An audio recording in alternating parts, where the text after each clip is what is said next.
Hello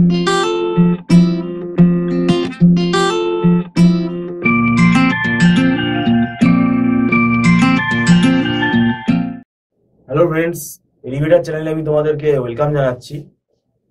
তোমরা যারা MAKAUT university থেকে এমসিএ পড়ছো, এবার তোমরা সেকেন্ড সেমেস্টারে উঠলে।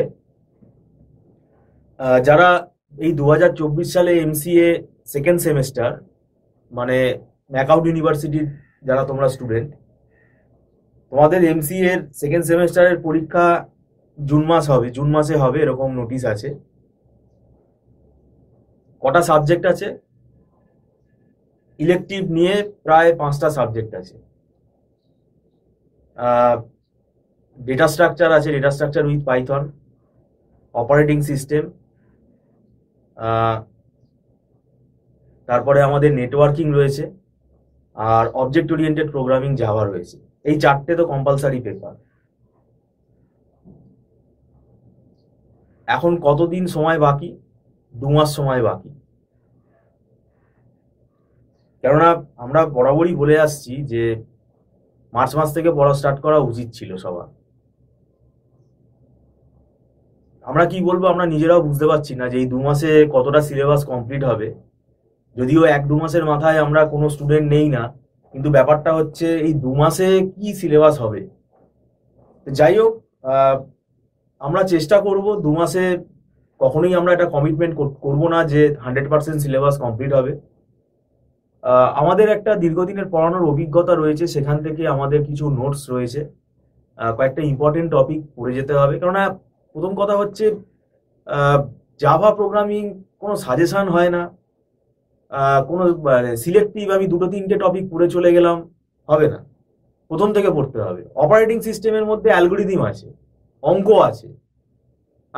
আমি একটা 3 নাম্বার, আমি এখন ফট করে যদি আমি সিনক্রোনাইজেশন চ্যাপ্টার পড়তে বসে যাই, আমি কিছু বুঝবো না।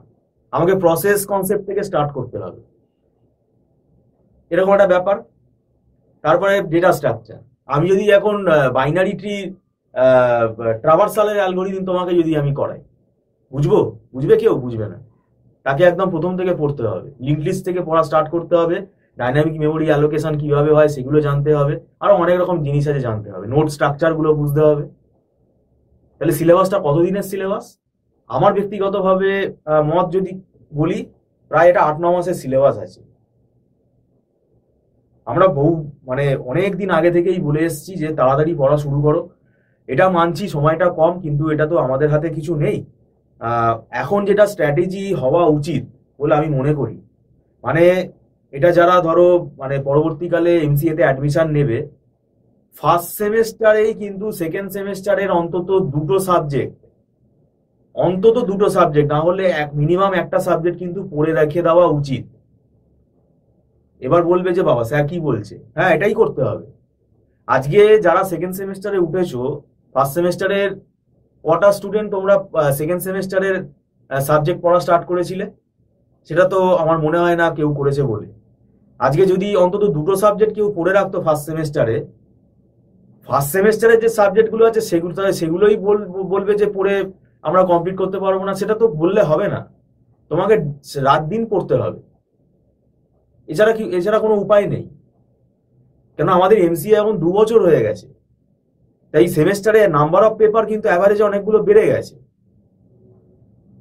এবং এটা তো বোঝাই যাচ্ছিল যে আমাদের পরীক্ষা ফেব্রুয়ারি মাসে যদি হয়, তাহলে সেকেন্ড সেমেস্টারের টাইম আমরা বেশি পাবো না। এটা আমরা আমাদের চ্যানেলেও বলি টাইম টু টাইম। সেকেন্ড সেমেস্টারের পরীক্ষায় টাইম পাবো না, তাহলে সেকেন্ড সেমেস্টারের সাবজেক্টগুলো আগে থেকে আমাদের পড়ে রাখা, অন্তত একটা সাবজেক্ট পড়ে রাখা উচিত ছিল। সেটা তো সবাই করবে না। আর এখন কোনো 10 ইয়ার্স ভাই কাজে দেবে না, কারণ এখন কোশ্চেনের ফরম্যাট চেঞ্জ হয়ে গেছে। 10 ইয়ার্স কোনো কাজে দেবে না। অনেকে আমাকে এবার আর কিছুদিনের মধ্যে ফোন আসবে যে স্যার সাজেশন হবে, এটা মুখস্থ করে লিখে এসে দেওয়া যায়, এরকম তাদের ব্যাপার। তো সেগুলো আমরা ইগনোর করি, আমরা লেস বদার ওই ব্যাপারগুলো নিয়ে। তো যাই হোক, এখন ব্যাপারটা হচ্ছে আমাদেরও বলতে খুব কি বলবো, ডিফিকাল্ট বলাটা। যতটা হবে ততটা পরীক্ষা দিতে হবে। দেখো চেষ্টা করে, যদি তোমরা যোগাযোগ করতে চাও স্ক্রলে ফোন নাম্বারে যোগাযোগ করতে পারো। কতগুলো ইম্পর্টেন্ট জায়গা পড়ে যেতে হবে, কারণ এটা আমরা কমিটমেন্ট করছি না। কারণ এই এতগুলো সাবজেক্ট, 4খানা কম্পালসারি সাবজেক্ট, নেটওয়ার্কিং এর ভেতরেও অনেক রকমের টপিক আছে। ডিফিকাল্ট টপিক আছে। তো এগুলো এত তাড়াহুড়ো করে মানে যেটা 8-9 মাসের টপিক সেটা 2 মাসে কভার আপ করা খুবই ডিফিকাল্ট। তাও বলবো একটা টিচার গাইডেন্স আমাদের কাছেই যে আসতে হবে তার কোনো মানে নেই। কারণ একটা টিচারের কাছে যদি তোমরা যাও তার কিছু মানে সে তোমাকে কিছুটা জিনিস তাড়াতাড়ি করিয়ে দিতে পারবে, যেটা তুমি একা করলে 10 দিন লাগবে, টিচারের কাছে গেলে সেটা তোমাকে হয়তো 3 দিনে জিনিসটাকে বুঝিয়ে দেবে। এক একজনের বোঝার ক্যাপাসিটি এক এক রকম, মানে নেওয়ার ক্ষমতা এক এক রকম। তো সেই কারণেই বলছি যদি তোমরা যোগাযোগ করতে চাও আমরা চেষ্টা করব যতটা হবে। আর ভিডিওটা সম্পূর্ণ দেখার জন্য আমি তোমাদেরকে ধন্যবাদ জানাচ্ছি। আর যতটা হবে ততটা পড়েই পরীক্ষা দিতে হবে, এইটাই এখন মাথায় আমাদের রাখতে হবে। এবং আমরা বলছি যদি তোমরা কেউ টিচার যদি না নাও তাহলে ওই তোমাদেরকে এখন আমি জানি না তোমরা কতটা বুঝতে পারবে কোনগুলো ইম্পর্টেন্ট টপিক, কোনগুলো পড়ে যাওয়াটা উচিত। আর একটা মুশকিল ওই যে বললাম, স্কিপ করে পড়া যাবে না, কারণ আগের চ্যাপ্টার না পড়লে পরের চ্যাপ্টার বুঝতে পারবে না। তো যাই হোক, তোমরা যদি যোগাযোগ করতে চাও স্ক্রলে ফোন নাম্বার, আমাদের সঙ্গে যোগাযোগ করতে পারো।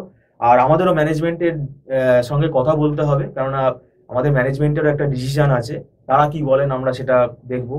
আর এখন যদি কেউ তোমার কি বলবো মে মাসের মাঝামাঝির দিক থেকে আছে তখন অ্যাডমিশন নেওয়া বন্ধ হয়ে যাবে। তো যাই হোক, ভিডিওটা সম্পূর্ণ দেখার জন্য আমি তোমাদেরকে ধন্যবাদ জানাচ্ছি। Thank you so much.